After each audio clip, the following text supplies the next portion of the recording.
in 3 secondi passano da un'immagine all'altra. Nel nostro settore hanno questo tipo di fruizione, nessuno guarderà più un concerto di 2 ore e mezza.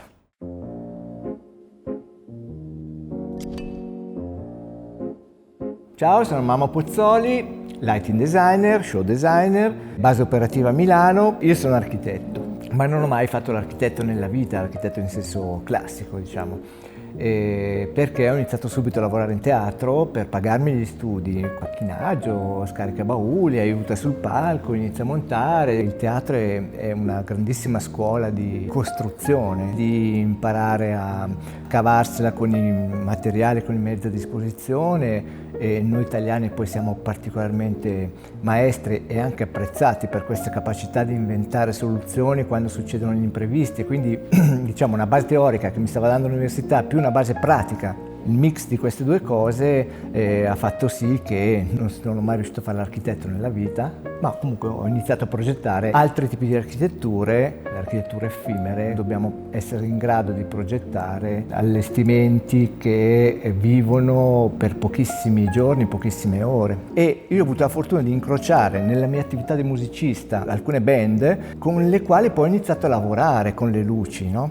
E in assoluto la mia prima band sono stati Marlene Kunze. L'aneddoto è che oltre a suonare nel gruppo Spalla dei Marlene, poi facevo le luci ai Marlene, e da lì è poi stato un crescendo, perché si passa la voce, ho lavorato con gli After Hours, la Cruise. Mi è stato di grande aiuto avere una competenza musicale e quindi una capacità di lettura delle strutture musicali per poterle poi tramutare in aspetti creativi legati alla luce. Il mio inizio è lì e anche il mio cuore tutto sommato lì, anche perché molti di questi gruppi che ti ho citato ancora esistono, siamo amici, coetanei, ancora sono in tour, con qualcuno ogni tanto faccio ancora delle comparsate, ma mi viene da sorridere perché sono come me, sessantenni, loro sono sul palco, io sono davanti al palco a loro, lavoro dietro le quinte, insomma, però ancora siamo lì, ecco.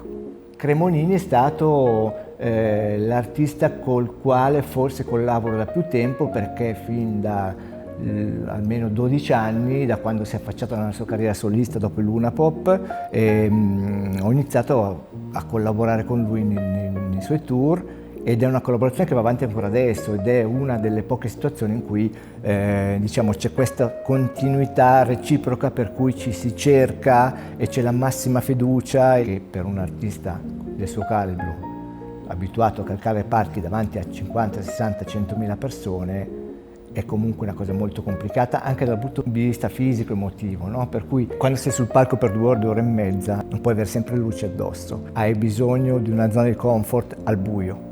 Io lo so benissimo, perché nel mio piccolo, essendo stato sul palco, so benissimo quanto è fastidioso avere le luci sempre puntate addosso, perché non devi neanche dire guarda, lasciami 30 secondi al buio che mi devo soffiare il naso, perché io da fuori lo capisco quando questo succede. Ancora sono one man band, ma ciò non toglie che è assolutamente necessario saper lavorare in team e dover lavorare in team in occasioni dove la complessità tecnica è alta.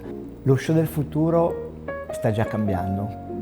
Io sono cresciuto in una scuola teatrale, come ti dicevo, ma anche in una scuola creativa dove il mio lavoro era costruire una storia di 2 ore, 2 ore e mezza, un crescendo, una drammaturgia delle luci. La fruizione sta cambiando perché passa attraverso uno schermo, che è quello del telefono, dove il 90% degli spettatori filma quello che sta vedendo. È lo strumento che determina poi la diffusione mediatica. È difficilissimo che in uno strumento che ha 10 secondi massimo di autonomia, perché stiamo parlando di 10 secondi di Instagram, non di più, quello che rimarrà del mio tour, del mio processo creativo, non sono le 2 di racconto. Quindi come cambierà il palco del futuro? Cambierà che la modalità di fruizione dovrà essere sempre più veloce, sempre più puntuale, per cui più quadri di forte impatto statici, perché è quello che si racconterà di te. Io devo avere lo stesso approccio, sia che stia lavorando alla sagra della salsiccia che al tour mondiale. Devi avere un background creativo fatto di visioni, di visionarietà, di concept, di immaginarti cose che